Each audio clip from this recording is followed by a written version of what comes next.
Hello everyone, welcome to my channel only Fahim. আজকে আমি কথা বলবো হচ্ছে 5 reasons why you should choose Malaysia for your higher study. তো আমি ফার্স্টেই অন্য কিছু না বলে স্ট্রেট অ্যাওয়ে পয়েন্টগুলো নিয়ে ডিসকাস করতে চাই। তো সেটা হচ্ছে, প্রথমেই আমি বলবো the world class education you will get in Malaysia. মালয়েশিয়ার অলমোস্ট টপ 5 যত প্রাইভেট ইউনিভার্সিটিজ আছে সবগুলাই কিন্তু ওয়ার্ল্ডের টপ 600 ইউনিভার্সিটিজের মধ্যে পড়ে। যেমন টেইলার্স আমার ইউনিভার্সিটি, ওইটা ওয়ার্ল্ডের র্যাঙ্ক কিউএস র্যাঙ্কিংয়ে 251। তারপর এপিইউ আছে, মোনাশ আছে, সানওয়ে আছে, এগুলো অনেক হাইলি র্যাঙ্কড ইউনিভার্সিটিস। অ্যান্ড এগুলোর প্রত্যেকটা ইউনিভার্সিটি ডিগ্রিগুলা, এগুলোর সার্টিফিকেটগুলো অনেক হাইলি রেপুটেটেড সারা ওয়ার্ল্ডে। আর বাংলাদেশে তো অবভিয়াসলি অনেক হাইলি রেপুটেটেড। সো এইসব জায়গা থেকে গ্র্যাজুয়েট করলে কি হবে, নিজের যে ডিগ্রিটা এটার মানটা অনেক ভালো থাকবে। সো এইসব কারণে আমি বলবো মালয়েশিয়াতে ওরা যে এডুকেশনটা প্রোভাইড করে এটা খুবই ফ্লেক্সিবল অলসো।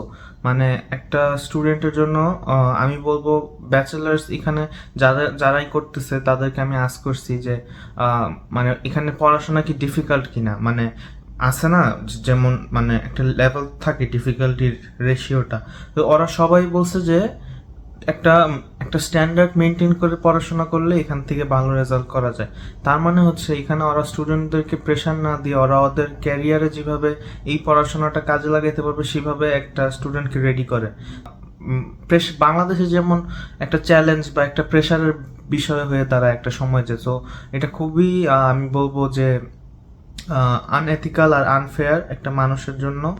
তো মালয়েশিয়ার যে সার্টিফিকেটের ভ্যালিউ এটা কোনো অংশেই ইউএস, কানাডা, অস্ট্রেলিয়া বা ইউকে থেকে কম না। আমি বলবো কিছু কিছু এক্সটেন্টে আরও বেটার। কারণ এখানকার ইউনিভার্সিটির র্যাঙ্কিংগুলো অনেক বেশি হাই। আর এখানকার যে ফ্যাকাল্টিগুলো আছে অ্যান্ড এখানকার যে লেকচারার্সগুলো, আমার ওরিয়েন্টেশন গেছে এই লাস্ট উইকে। সো আমি পুরো ডিটেলসে জানতে পারছি ইউনিভার্সিটির ব্যাপারে, যে কোন ফ্যাকাল্টির কি কি কারা কারা লেকচারার্স অ্যান্ড কীভাবে পড়াশোনাটা ওরা ডিকটেট করে অ্যান্ড কোন কোন লেভেল মেনটেন করে টু অ্যাচিভ হাই গ্রেডস। তো সব কিছু দেখে মনে হয়েছে যে না, এই এডুকেশনটা, এইটার লেভেলটা একদম ওয়ার্ল্ড ক্লাস। কারণ আমি বলবো ওরা যে মেথডটা ফলো করে সেটা হচ্ছে লেকচার্স আর টিউটোরিয়ালস, এই দুইটা মিলায়ে ওরা অ্যাসাইনমেন্টস থাকে। দেন অ্যাসাইনমেন্টসের পরে ওই অ্যাসাইনমেন্টটার যে অ্যাসাইনমেন্টগুলো আমরা টোটাল করব ওগুলারই একটা ওভারঅল টেস্ট থাকবে। তো ওইটা হচ্ছে এভাবে হচ্ছে প্রত্যেকটা সেমিস্টার ওরা কভার করে। তো আমার কাছে অনেক ফ্লেক্সিবল মনে হয়েছে এই সিস্টেমটা। কারণ এখানে কোনো প্রেশার ফিল হবে না। আর অনেক একটা সেমিস্টারের জন্য খুব বেশি যে মডিউলস আছে আমি সেটাও বলবো না।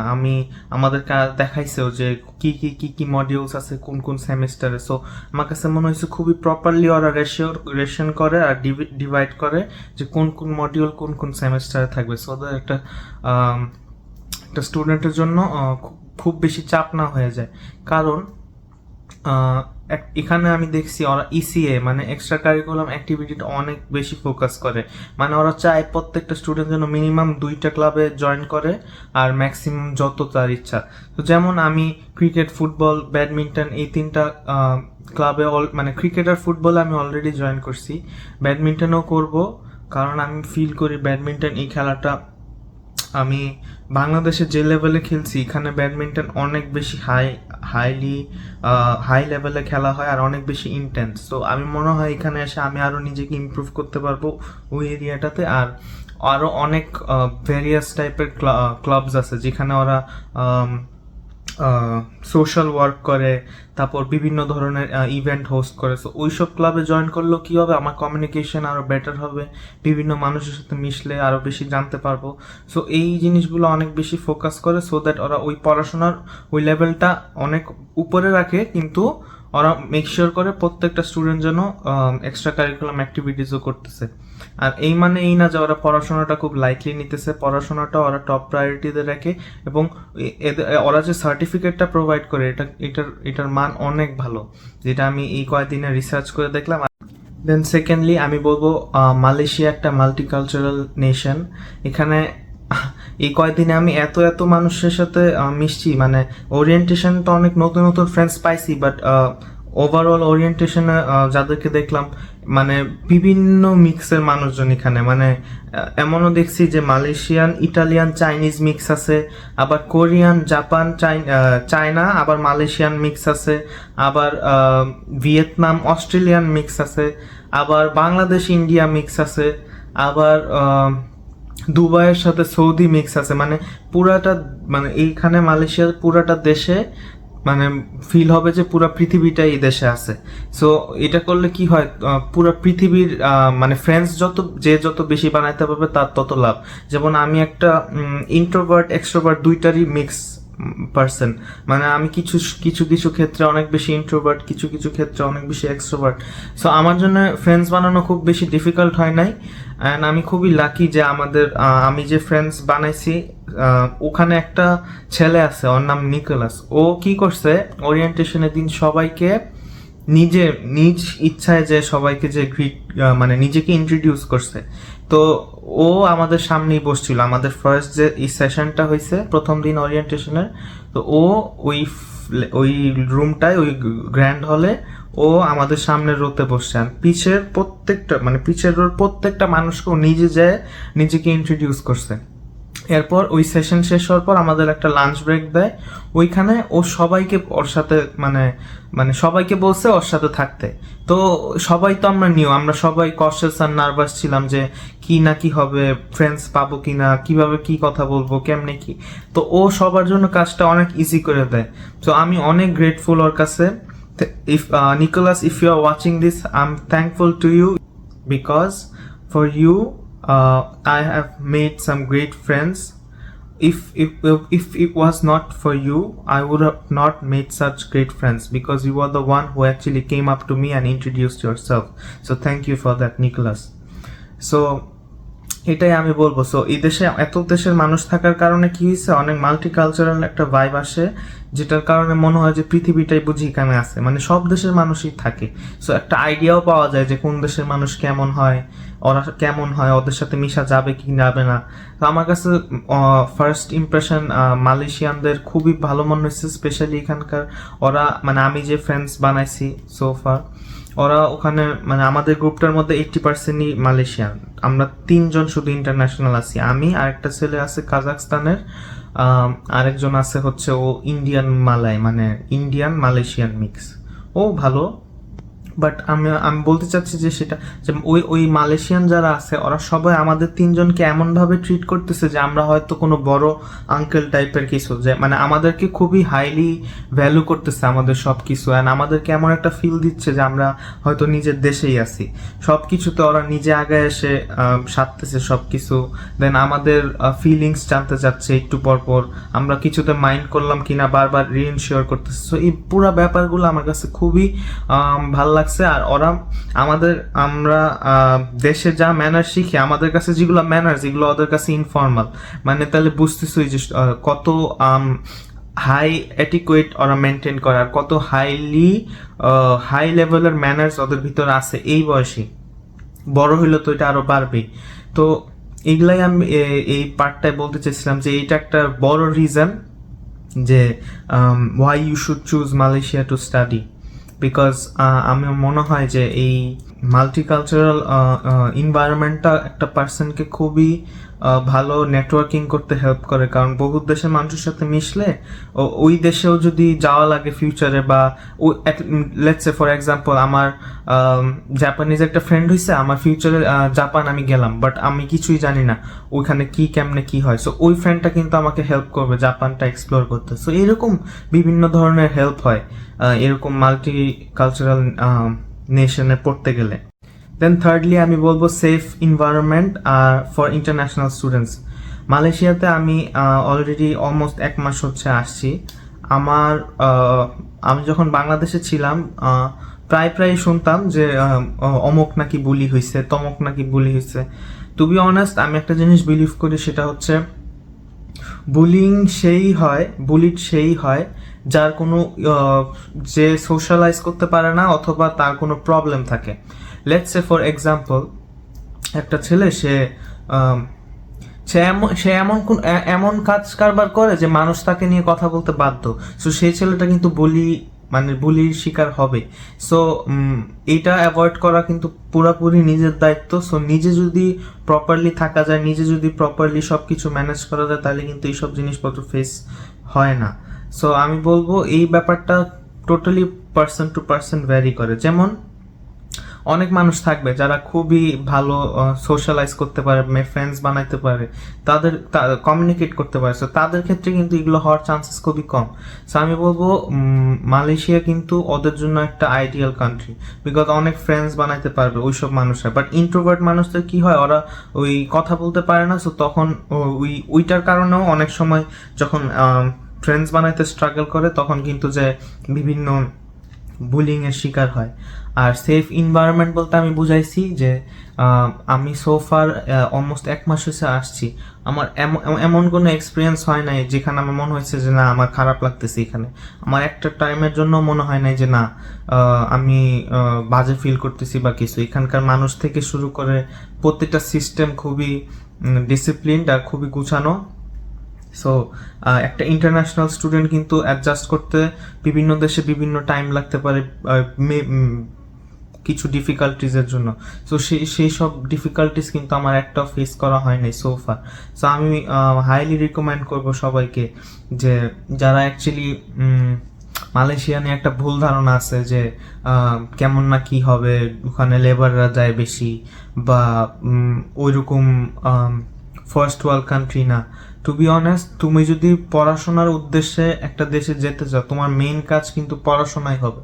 সো মালয়েশিয়াতে যারা অ্যাকচুয়ালি এসে পড়তে চায়, মানে যাদের অ্যাকচুয়ালি কাজ হচ্ছে সার্টিফিকেটটা নেওয়া, দেন নিজের ক্যারিয়ারে সেটা অ্যাপ্লাই করা, তাদের জন্য মালয়েশিয়া একটা আইডিয়াল কান্ট্রি। কারণ এখানে এসে তুমি যদি খেলাধুলাতে ভালো হও, তোমার জন্য অনেক অপরচুনিটিস আছে। তুমি যদি পড়াশোনায় ভালো হও, তুমি এটা ভালো করে ওই ডিগ্রিটা নিয়ে তুমি নিজের দেশে যেয়ে ওটা কাজে লাগাইতে পারবা। তুমি যদি এক্সট্রা কারিকুলাম অ্যাক্টিভিটিসে ভালো হও, জীবন বিভিন্ন ধরনের কাজ টাজ থাকে, সেগুলোতে যদি তুমি ভালো হও, তোমার জন্য অনেক অপরচুনিটি দিবে তোমার ইউনিভার্সিটি। তুমি পড়াশোনা অবস্থায়, মানে আমরা যে ওরিয়েন্টেশন করছি, ওখানে যারা ওরিয়েন্টেশন লিডার ছিল ওরা কিন্তু সব টেইলার্সের স্টুডেন্ট ছিল। সো ওরাও কিন্তু এই জিনিসটা করে অনেক কিছু শিখতেছে, যে আমাদেরকে যে ওরা হোস্ট করলো, এটা কিন্তু ওরা অনেক কিছু জানছে, যে একটা ইভেন্ট কিভাবে হোস্ট করতে হয়, কি কি ডিফিকাল্টিস হয়। সো এগুলো কিন্তু খুবই ইম্পর্টেন্ট আমি বলবো একটা স্টুডেন্টের জন্য। সো আমি যারা মালয়েশিয়া নিয়ে একটা ভুল ধারণা আছে, তাদের ওই ভুল ধারণাটা আমি অ্যাকচুয়ালি ক্লিয়ার করার জন্য এই পয়েন্টটা তো ডিসক্রাইব করে বললাম। অনেকেই 5 reasons to study in Malaysia ওরা খুব খুব ছোট করে ভিডিও দিয়ে দেয়। আমি এই ভিডিওটা একটু এলাবোরেট করতেছি সো দ্যাট সবার বুঝতে খুব ইজি হয়। সো আমি আশা করবো কেউ স্কিপ না করে পুরোটা দেখবে। দেন আরেকটা পয়েন্ট আমি বলবো, lots of places to have fun with friends. And semester ব্রেকে বিভিন্ন জায়গায় যাওয়ার অপরচুনিটিস আছে। মানে মালয়েশিয়াতে আসলে তুমি যদি খুবই ঘুরতে লাইক করো, তুমি যদি খুবই এক্সপ্লোর করতে লাইক করো, এই কান্ট্রিটা তোমার জন্য বেস্ট হবে। কারণ তুমি একটা বাজেট, মানে একটা রিজনেবল বাজেটে অনেক কিছু দেখতে পারবা, অনেক কিছু ঘুরতে পারবা। যেমন ফর এক্সাম্পল, আমাকে আমার নতুন ফ্রেন্ড ওরা সবাই মিলে আমাকে আস্ক করছে যে আমি 1 মাস আগে যেহেতু আসছি, আমি কোন কোন জায়গায় গেছি। তো আমি ভাবে সব জায়গার নাম বললাম যে সব জায়গায় গেছি কুয়ালালামপুরে। ওরা তখন সবাই বলছে যে আমি মাত্র 20% এক্সপ্লোর করছি এই হোল সিটির, ওরা বাকি 80% এক্সপ্লোর করতে আমাকে হেল্প করবে। আর বলছে যে সেমিস্টার ব্রেকে ইউনিভার্সিটির থেকেই বিভিন্ন ধরনের প্ল্যান থাকে to go to other places. যেমন ইস্ট মালয়েশিয়া একটা আছে, ওয়েস্ট মালয়েশিয়া আছে। ওই other part of the sea, মানে মালয়েশিয়ার কিন্তু 2টা পার্টে, ওই অন্য পাশে গেলে কিন্তু অনেক ন্যাচারাল বিউটি আছে, অনেক জায়গা আছে যেগুলো আসলে খুবই কম টাকায় ঘুরে এসে যাবে। সো এটা যারা ঘুরতে খুবই লাইক করে বা আমার মতো আছে যারা নিউ প্লেস এক্সপ্লোর করতে লাইক করে, তাদের জন্য আমি বলবো এটা একটা আইডিয়াল প্লেস, কারণ সেমিস্টার ব্রেকে অনেকেই দেশে ফেরত চলে যায়, যারা অন্য অন্য দেশে যায়। সো অবভিয়াসলি সেমিস্টার ব্রেকে আমারও দেশে ফেরত যেতে ইচ্ছা করতে পারে, বাট আসে না, অলওয়েজ তো আর দেশে ফেরত চলে যাওয়া যাবে না। তো তখন সেমিস্টার ব্রেকে যেন বোর্ড না হয়, এটার জন্য কিন্তু অনেক প্লেসেস আছে এখানে, যেখানে যে অ্যাকচুয়ালি অনেক জায়গায় এক্সপ্লোর করা যাবে, অনেক কিছু দেখা যাবে একটা মিনিমাম বাজেটে। আর অ্যান্ড লাস্টলি আমি বলবো এখানকার ফুড অ্যান্ড ওয়েদার। যারা এখানে মালয়েশিয়াতে আসে from Bangladesh, India and Pakistan, and basically যারা সামার কনস্টেলেশন কান্ট্রি থেকে আসে, মানে যেখানে সারা বছরে গরমের এফেক্টটা বেশি থাকে, যেমন এখানে যারা আসে ফ্রম ভেরি কোল্ড কান্ট্রিজ, যেমন ফর এক্সাম্পল রাশিয়ানরা যখন আসে, ফ্রান্সের অনেক মানুষ আছে আমার ইউনিভার্সিটির, তো ওরা আমাকে বলছে যে ওদের খুবই ডিফিকাল্টি ফেস করতে হয় যখন ওরা ফেরত যায় দেশে, কারণ তখন ওখানে তো অনেক শীত থাকে রাশিয়াতে, তো তখন ওদের কোপ আপ করতে অনেক প্রবলেম হয়ে যায়। মানে বাংলাদেশ থেকে কানাডা গেছে অনেকেই আছে এমন, আমাকে বলছে যে মানে শীতের জন্য টিকে থাকতে পারে না, এত প্রবলেম হয়। তো ওদের জন্য আমি বলবো যে এখানকার ওয়েদার একদম পারফেক্ট, কোনো ধরনের কোনো প্রবলেম নাই। মানে আমি বলবো যে যেমন আমার কাছে গরম সহ্য করা কোনো ব্যাপারই না, মানে আমি গরমই বেসিক্যালি লাইক করি, সামারই আমার বেশি পছন্দ। তো তাদের জন্য মালয়েশিয়ার ওয়েদার হবে একদম বেস্ট, কারণ এখানে অলওয়েজ মোস্ট অফ দ্য টাইমই একটা সানি ওয়েদার থাকে, রোদের অনেক মানে আকাশটা খুবই নীল থাকে, আর মেঘ থাকে আকাশে, আর একটা বাতাস থাকে, মানে বের হইলি মানে মনে হবে যে বাতাস যাইতেছে দুই পাশ দিয়ে, আর অনেক উইন্ডি কন্ডিশন সব সময়। আর খুবই অফেন বৃষ্টি হয়, মানে লেটসে অনেক রোদ পড়ছে সকালে, দুপুরটায় হালকা একটু 10 মিনিটের বৃষ্টি হয়ে ওয়েদারটা আবার ঠান্ডা করে দেয়, এরকম টাইপের। আর ফুডের কথা কি বলবো, মানে সোফার আমার কাছে মালয়েশিয়ার ফুড মানে খুবই ভালো লাগছে। আর মানে একদম সিম্পলি যদি বলি, খুবই দারুণ লাগছে। মানে এখানকার যে টেস্টটা, ওরা মোস্ট অফ দ্য খাবারে যে শুটকির ফ্লেভারটা ইউজ করে, যেহেতু আমি অনেক শুটকি লাইক করি, আমার জন্য এটা অ্যাডজাস্ট করে নিতে কোনো প্রবলেমই হয় না। আর ওদের দেশে সব দেশের কুইজিন আছে, সো যার ইটালিয়ান খেতে পছন্দ সে ইটালিয়ান খাইতে পারবে, যার মেক্সিকান ফুড খেতে পছন্দ সে মেক্সিকান খাইতে পারবে, যার আবার লেটসে অ্যারাবিয়ান খাবার খেতে পছন্দ ওইটাও আছে। কারণ এদেশে যেহেতু সব দেশের মানুষ পড়তে আসে, বা সব দেশের মানুষই আসে বিভিন্ন কাজে, ব্যবসা করতে কাজে আসে, তারপর অনেক দেশের মানুষজন ওয়ার্কফোর্স হিসাবে আসে, তো ওদের ওই কারণে কি হয়, সব দেশের মানুষজন সব দেশের কুইজিনটা রাখে এই দেশে।